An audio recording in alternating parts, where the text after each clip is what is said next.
Hello, welcome to another one of my videos about error coins, and this time we're looking at a pre-decimal penny from 1918 with a tiny volcano on it.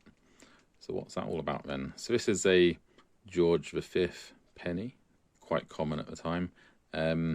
What I suspect has happened here is there's been a gas bubble eruption. So let me explain.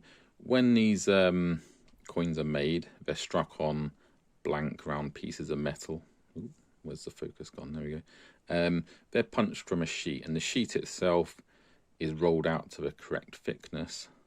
And if there's any kind of impurities or gas bubbles in that sheet as it's being rolled out, they can stay in there.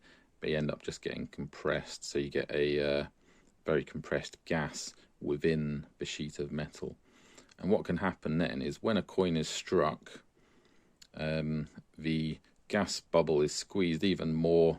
The coin itself gets quite warm. If you've ever handled a coin that's come straight from a minting press, they are noticeably warm, because as you can imagine, the sheer pressure that's gone into striking it will actually make the metal malleable enough to flow into the details of the die. So as a result, the gas bubble itself can get compressed even more. The metal itself gets warmer, so that makes it possible for the gas to expand slightly after the coin is struck. So sometimes cool errors you can see are where a coin has a weird bump on it, and that can be caused by an occluded gas bubble. But in this case, it looks like the gas bubble has probably made it all the way out the coin. I would love to have a bit of a poke around in this hole to see what was actually there, but I really can't think of any other explanation for that, to be honest. There's no corresponding damage on the other side, so it's commensurate with a gas bubble eruption.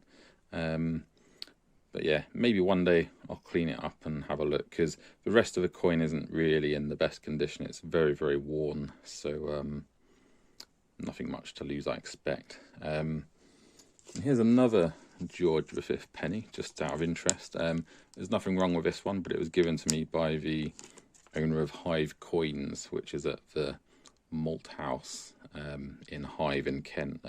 It's a great little place to go around. It's a big building full of sort of antique stores and old toys and things like that. And if you go upstairs to the end, there's a little coin shop. And yeah, the owner gave me this while I was talking about error coins and stuff. And this is in remarkably good condition. And the reason for that, you can still see a sort of like bits of luster on it and so on. The reason it's in such good condition is because 1936 was a bit of a weird year for Britain. We actually had 3 different kings that year. So there was George V at the start, which is what this coin has on it. And then we had Edward VIII, who famously abdicated. So by the end of the same year, you then ended up with George VI. So as you can imagine, with all that going on, people thought, oh yeah, let's save these coins. It's a bit like when Queen Elizabeth II died in 2022.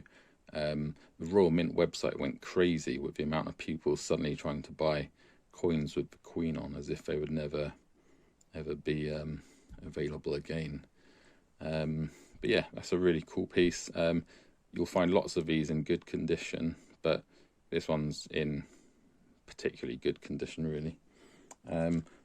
And also, here's another interesting one.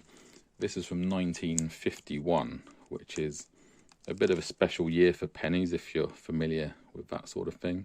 So it's got George VI on it, and 1951.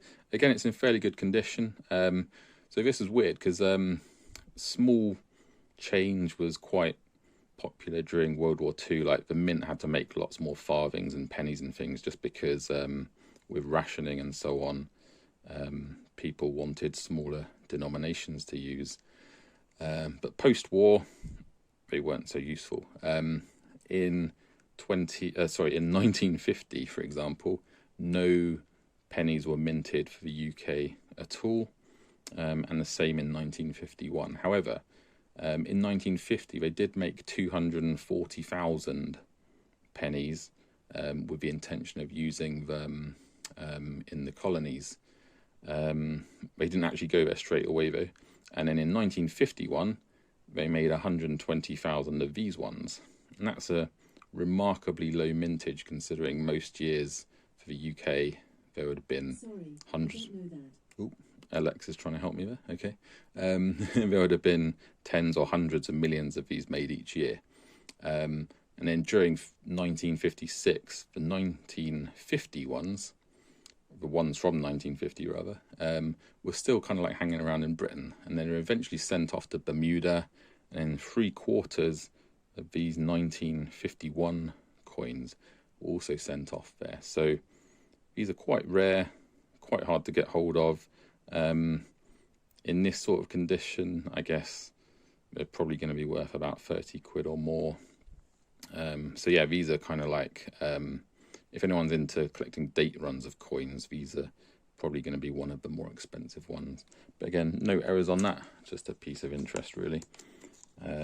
I would love to know what people think about this one though, whether that is a genuine error or not, and if it is not a genuine error, what could possibly have caused that, because I can't really think of any plausible explanation other than a gas bubble eruption, particularly as there's no damage on this side. But yeah, thanks for watching, and I hope you found that interesting and informative. If you did, please like and subscribe, and if you haven't already, I'd love to see what you thought about it in the comment section. Don't forget to check out my other error coin videos if this sort of thing floats your boat. But bye for now.